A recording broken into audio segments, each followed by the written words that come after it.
Секој празник е достоен за празнување затоа што представува сведоштво за дел од нашата историја, а сите оние кои биле носители на значајните датуми од таа историја заслужуваат вистинска почит и чествување.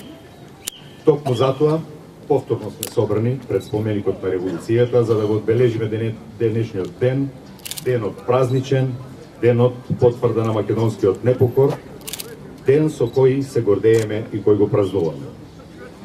Денот на востанието на Македонија и денот на борецот, за да се поклониме пред никулците на слободата, во чии благодети сите ние денес уживаме.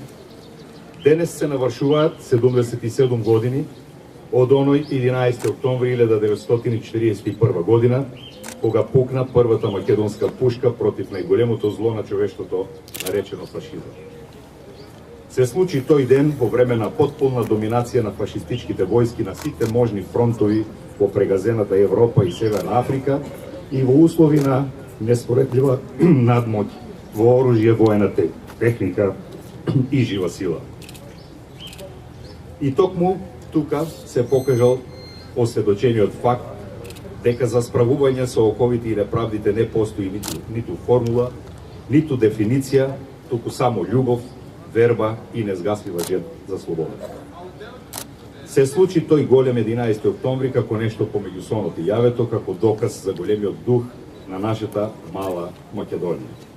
Се случи Прилеп, потоа Куманово, на чии истрели им предходеа неколку диверзантски акции во Скопје, Велес и Битола. Тоа беа настаните предвестници на другите случувања кои одбележаа 4-годишната народно-ослободителна и антифашистичка војна на Македонија, која резултираше со конечно ослободување на татковината. Но денешното празнување бара од нас да ги преповториме случувањата кои го одбележале овој ден пред 77 години. Историската фактографија не води кон активностите и нападот што на денешен ден во Прилеп го извршиле борците од Прилепскиот партизански одред Гоце Делчев. Во тој напад учествувале 16 партизани, меѓу кои познатите личности во подоснежниот македонски јавен живот, како што се Благоја Корубин, Крсте Царвенковски, Коле Чашуле. Партизаните биле поделени и организирани во 3 групи, при што првата група имала за задача да го нападне полицискиот участок, втората извршила напад на затворот, а третата била задолжена да ги прекине телефонските врски и електричната инсталација.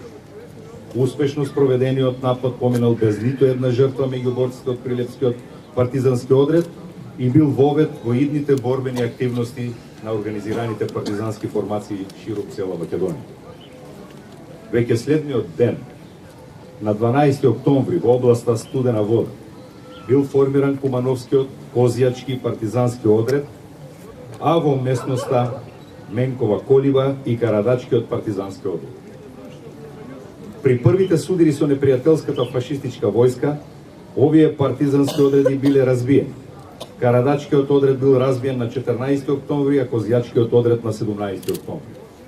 Иако учинокот и активностите на овие партизански одреди били исклучително скромни, тие представувале мотивирачка сила за продолжување на борбата и нивно се поголемо разгорување. Па така следуваат жестоки битки во Преспа, Тиквешијата, Гевгелиско и во други делови на Македонија, а со февруарскиот поход организиран од Централниот комитет на Комунистичката партија на Македонија и главниот штаб на НОВ и ПОМ, иницијативата потполно преминала во раците на Народно-ослободителната војска. Сепак, конечниот пораз фашистичките окупатори го претрпеле во пролетната офанзива од 25 април до 19 јуни 1944 година. По таа офанзива Македонија била речиси слободна, со исклучок на горни и долни подлог, пошто следувале повлекување на фашистичките непријатели во гарнизоните, свесно одбегнувајќи ги отворените судири со единиците на Народно-ослободителната војска. Потоа се случи тоа што беше повеќе од неминовно. Се случи најпрво Асном, вториот Илинден на 2 август 1944 година и конституирањето на првата македонска држава, а 47 години подоцна и 8 септември 1991, кога Македонија се избори за својата самостојност. Ете затоа, Во сите тие историски епизоди од нашето суштествување, датумот 11 октомври 1941 година има исклучително значајно место во безвременскиот македонски времеплов. Ете затоа, денот на востанието на Македонија и денот на борецот треба и во иднина да го негуваме и чуваме од заборот.